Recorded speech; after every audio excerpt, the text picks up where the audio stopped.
Good morning, friends. I am stoked this morning. Go ahead, ask me why I'm stoked. Oh, why am I stoked? I'm gonna put the subfloor in the bus.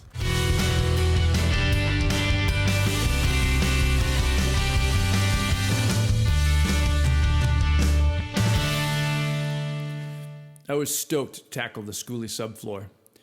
It marked a significant milestone in our school bus conversion project. Looms is the first major step in construction rather than deconstruction. It felt nice to move from patching rust to adding some new material. It seems too that so much depends on banging out this step. Finalizing the floor plan, framing walls, and running plumbing and wiring really need to have the subfloor in first. So we was pumped to get this project underway. It turned out to be paradoxically frustrating and exhilarating 2-day adventure. So I finally had a full day with temperature above 40. I knew I wanted an uninterrupted work day, and I also wanted to be warm enough for adhesive to dry effectively. Now I had it. Of course, the warm, spring-like weather brought other challenges. Mud. I don't want to track mud all over the place, make a mess, compromise the integrity of the glue bond, so I did my best to set up a workstation to limit mud trafficking. I pulled the Advantek onto a couple of sawhorses just outside the back door off the bus to one side. In the center, I set up my table saw. Behind my saw, I parked my truck, bed facing the saw to use as an outfeed table. I stacked the insulation on sawhorses to the right of the saw. Then, in another attempt to reduce mud, I pulled the rubber truck bed lining out to set on the ground as a mat. Of course, in wrestling with the liner, thinking it was the tailgate, I stepped onto the overhanging edge of the plywood. I went ass over tea kettle. Table saw, flung. Truck liner, flung. Pride and dignity, flung. I should have taken this as a bad omen, played Fortnite for the day. But I'm too stubborn, and I don't play Fortnite. So I reset up the saw and plowed ahead. So get ready to glue down the insulation. The bus measures 90 inches across the floor, so I threw in a piece of foam, measured the distance remaining, and you guessed it, got 42 inches. Sometimes things like that work out. Set my table saw to 6 inches and used to trim the second piece 48 wide foam down to 42. It was a tight, carpenters sometimes call it a dry fit, but it went in. And for future cuts, I trimmed it down to 41 and 7/8 to make it a bit easier. Then came the trials with the glue. I tried some DAP Smart Bond heavy-duty adhesive. I kept it inside to keep the temperature in the 70s, which I thought the glue would appreciate. It didn't. I shook it up as the directions directed. I held the can upside down as directed. I squeezed the trigger. There was a sudden whoosh sound, then nothing. No glue. Nothing. Any male would have been decidedly disheartened. Humiliated, perhaps. I was flat out angry. After spending $86 for adhesive that I was gloriously looking forward to applying with ease, it didn't even come out of the can. 2 other cans provided the same result. Rats. And other expletives. So off to the hardware store for Plan B, Loctite Premium. I returned to the bus project, fitted the tube of Loctite into my large caulking gun. I needed to reassert any of my masculinity after the embarrassing spray can incident, and I started pumping glue onto the foam board. I was already frustrated this was taking as long as I knew it would when I had ordered the spray foam, when the glue tube split down the side, oozing adhesive all over the world. Rats. And other expletives. So I donned some rubber gloves and began finger painting with glue. Messy, messy, messy. 1 tube of Loctite Premium gone. Anyway, I got the glue on, flipped the foam, put it in place. 1.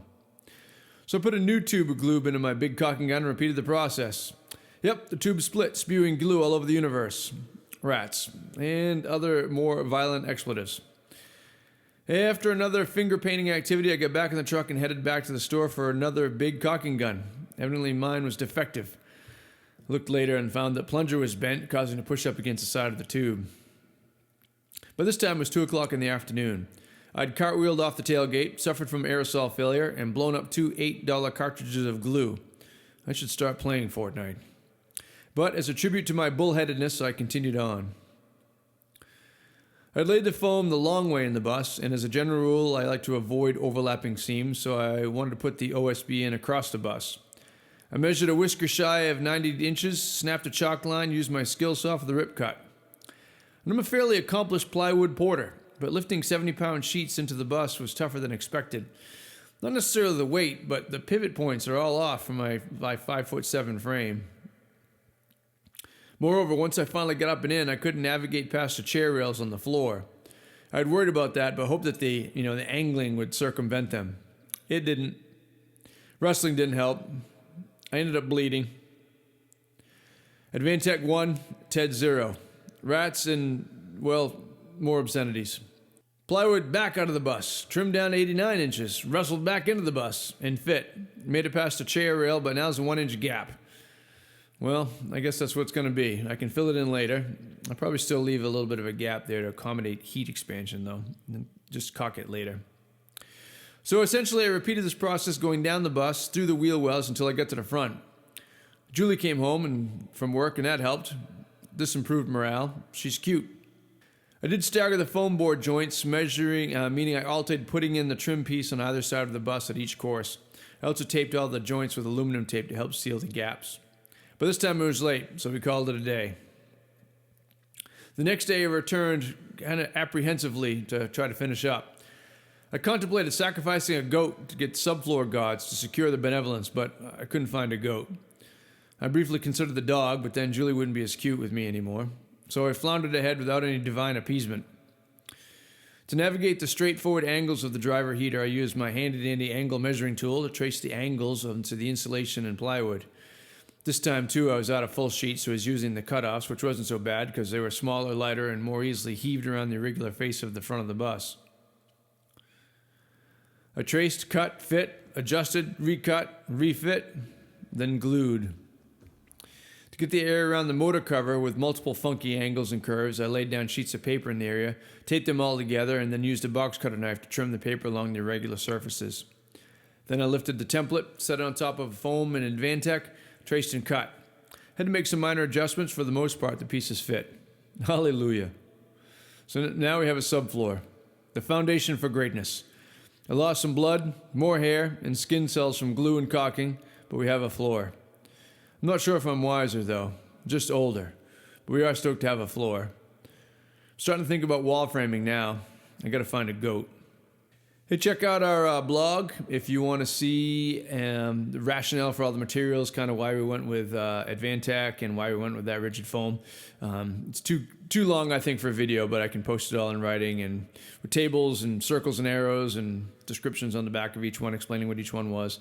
It makes a lot more sense. So that was my adventure, or our adventure, in the subfloor with the Skoolie. Thanks for checking in. Certainly appreciate your support and your help. Believe it or not, just kind of checking in on me actually helps. Feel free to subscribe, like, do all those things that you do. I really appreciate it again, and thanks for joining us. I will see you next time.